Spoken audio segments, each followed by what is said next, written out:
ओम शांति। आमे प्रजापिता ब्रह्मा कुमारी ईश्वरीय विश्वविद्यालय बीजेपी नगर शाखा तरफ प्रतिवर्ष यही स्थान रे द्वादश ज्योतिर्लिंगम सहित आमर आध्यात्मिक चित्र प्रदर्शन आयोजन करिथाउ। आमे शिवरात्रि आध्यात्मिक रहस्य जहाँ रही से विषय समस्त को अवगत करने ये कार्यक्रम करिथाउ। कारण आमे समस्ते से शिव परमात्मा संतान। शिव परमात्मा सदा कल्याणकारी से आमर कल्याण करने ही वर्तमान समय रे ये भारत भूमि रे अवतरण करिसेंती। आमे शिवरात्रि पालन करने सहित जेते यथार्थ भाव रे तांकर परिचय को जानिबा कि आमे समस्ते तांकर संतान एवं तांकर जो ज्ञान गुण शक्ति रही विशेषता रही आमे तार अधिकारी ए संबंध को जानी आमे जदि मने पकेइबा ता आम भितर निश्चित अज्ञान अंधकार दूर ही परिबा। आमे तांकर समस्त आशीर्वाद अधिकारी ही परिबा। आमे तांका भली ज्ञान गुण आ बुद्धि धारण करी आम जीवन को आमे सुखमय करि पारि।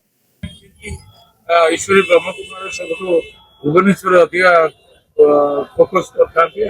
दादी माँ गोटे जस्ट जाइछि कौन बार्ता रहिबो लोकों पई दादी माँ के बार्ता था।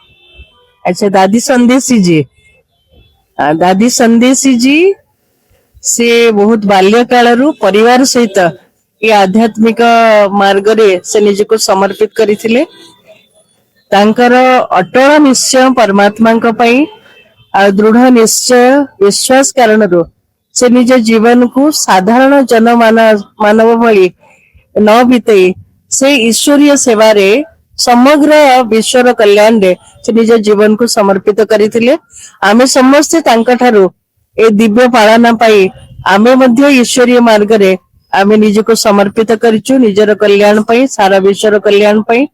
ए भारत भूमि को आमे पुणी थरे से देवभूमि स्वर्ग भूमि रे परिणत करिबा पाई। इंजीनियर जितेन कुमार राउतरे ओंकारनाथ मिशन अध्यक्ष अच्छी भुवनेश्वर प्रकाश पाउथिबा संस्कृत तथा आध्यात्मिक पत्रिका सत्यम शिवम सुंदर मुतार मुख्य संपादक ता सहित कैपिटल फ्रेंड्स एसोसिएशन चेयरमैन। सौभाग्य विषय प्रभु शिव बाबा कृपारू आज एठारे गोटे पवित्र महोत्सव आरंभ होइछि।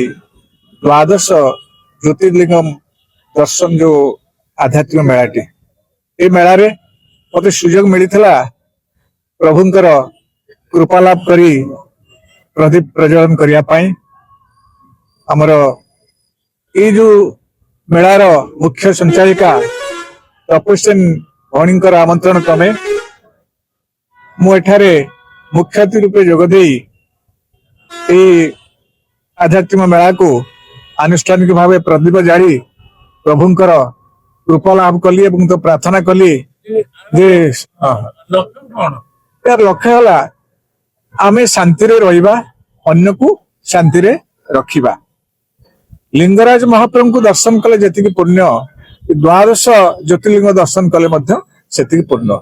आम मध्य शिव होचंती मंगलमय तेणु समाजर मंगल पई आमे ए जिनसटी करिछु।